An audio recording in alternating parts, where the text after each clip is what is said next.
Hey, good morning, everybody. As you might be able to tell, I'm not in my kitchen or dining room this morning, but I'm in a very special place. And I thought it would be an appropriate way to enter into Memorial Day tomorrow and what this whole weekend signifies for all of us. Because the important piece of it for me is that memory has a way to connect us. And there's a lot of debate around whose memories get to be told and what are the monuments and memorials to certain memories. And this is an important topic for all of us. And Elie Wiesel, survivor of the Holocaust, a Jewish theologian, philosopher, has said that there is no more stringent, consistent commandment from God than to remember. And so I came to this very special place to show you something because it is deeply connected at its root to our church. I am at the Lakewood Cemetery Chapel, and it was designed and oversaw the building of this was by an architect by the name of Harry W. Jones. And Harry was a member of Calvary and finished the Calvary project. And so I'm just going to take a moment to walk around. I'm not going to say much at all. And just, it doesn't do it justice, but I'm going to try to have us remember those that are a part of the great cloud of witness at our own community of faith who have enabled us as a community to be where we are at today. Certainly Harry W. Jones is among them. And now I'm just going to let you see this incredible place that equals anything in Europe or anywhere else in the world.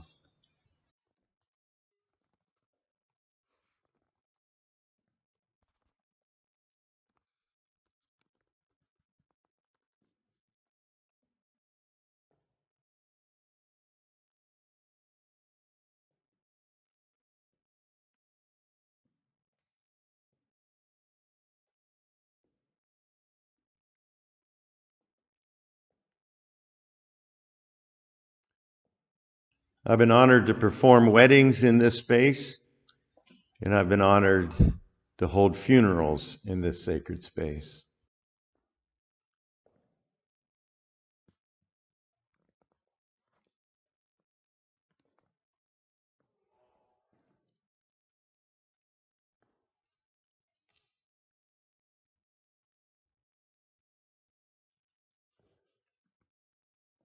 Until the day break and the shadows flee away. Until the day break and the shadows flee away.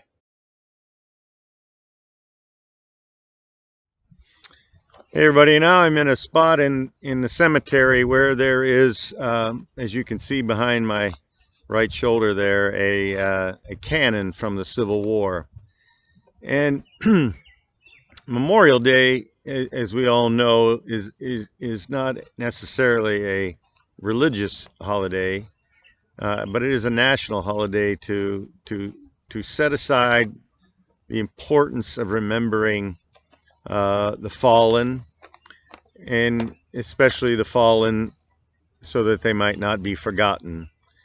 One of the moving parts of Memorial Day services in my soul is when I see the President of the United States lay a wreath at the tomb of the unknown soldier. And as a spiritual exercise, I think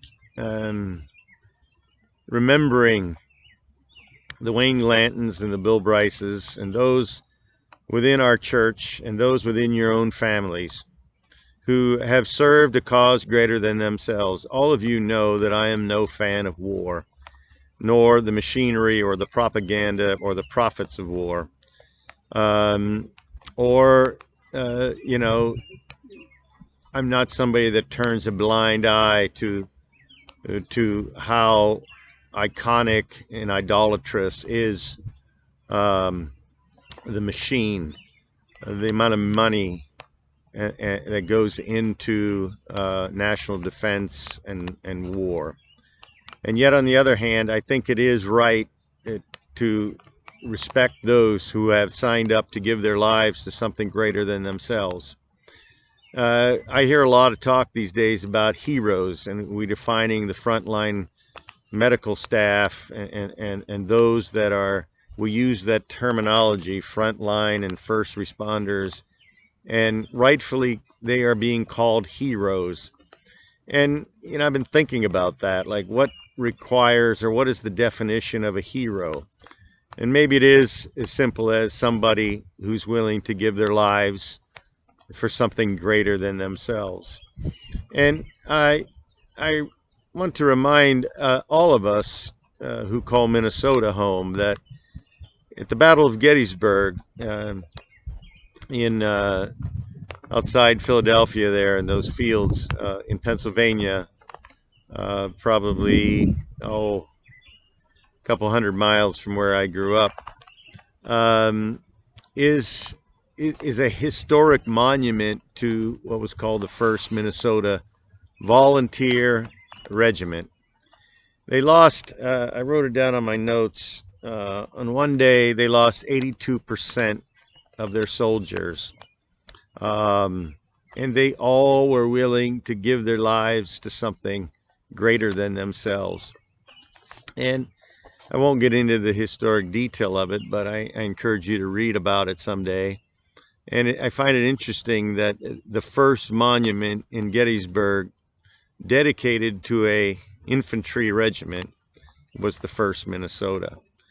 And that's why I wanted to stand here in this cemetery. Cemeteries have always been sacred spaces for me. I grew up next to one in western Pennsylvania, and I used to walk and look at the stones, and I'd see the names and the dates, and and there'd be a dash between the time when they were born and the time when they died, and I'd wonder myself, what was their life? What was the dash of their life? What was it made of?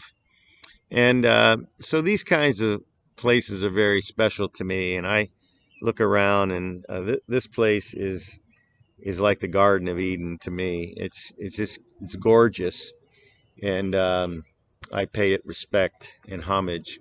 I think it's right to remember the fallen who served in the different battles of our country and who gave their lives.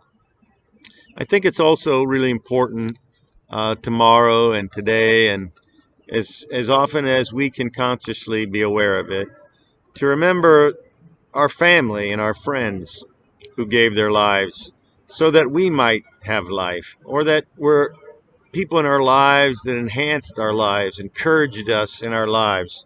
I was thinking about my own mother on the way over here to the cemetery, and how her last words were to me, have a good life. And I think it's a spiritual exercise, and it can be a sacred time that we set aside when we just simply slow down and remember those that we've lost. And it was my mother who used to call Memorial Day Decoration Day, because Decoration Day is what it was called first, when people got together to decorate with flowers the graves of Union and Confederate soldiers both.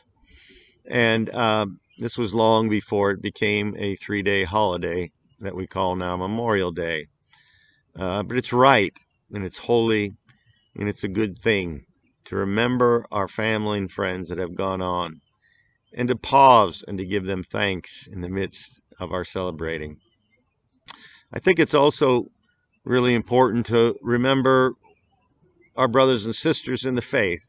And that's why I wanted to start with Lakewood Cemetery Chapel, and to remember those who made sacrifice so that we could be a church, who also gave of themselves in a different way, courageously, to something greater than themselves. To be a part of a faith community is to be surrounded by a great cloud of witnesses who have passed on, who have enabled us now, in the midst of COVID-19, unprecedented time, to try to figure out what it means to be a community of faith, staying in connection with one another in meaningful ways. It's going to require a new kind of courage and a new creativity. And Calvary, I promise you, we are going to meet the challenge of what this future looks like together. And I also think that Memorial Day is like a reminder of what Sundays are supposed to be, or what a Sabbath day is supposed to be. A time set aside to remember the presence of the divine Spirit, and to remember the ministry of Jesus the Christ, and to remember God the Father, who gave us all a chance at life.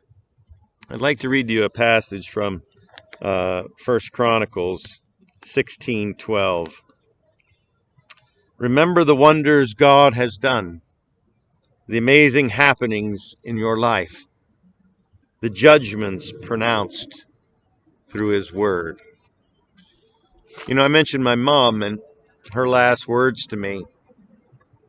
The previous time before, when I saw her previous to the last time, after visiting her in the nursing home,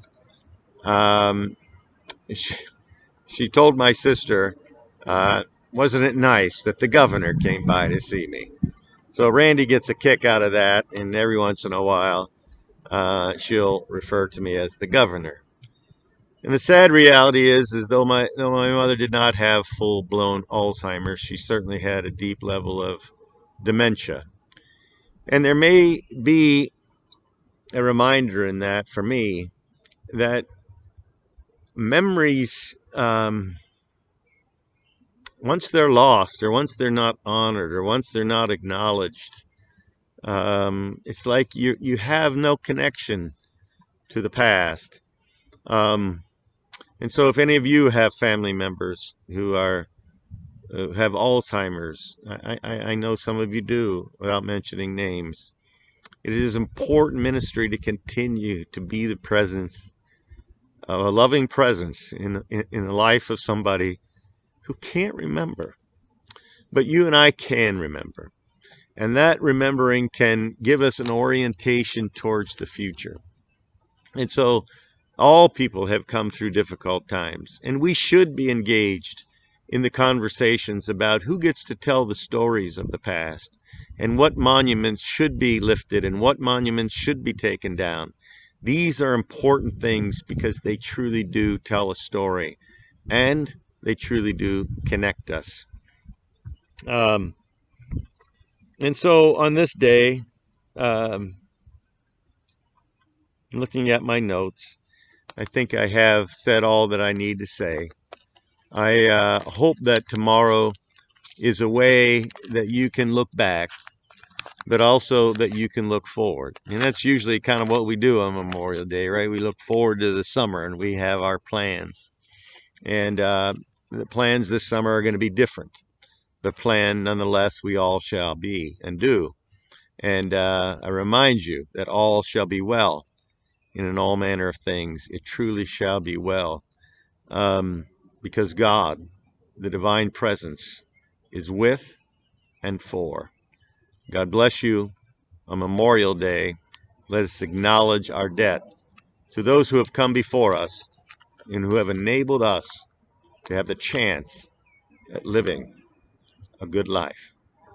Amen.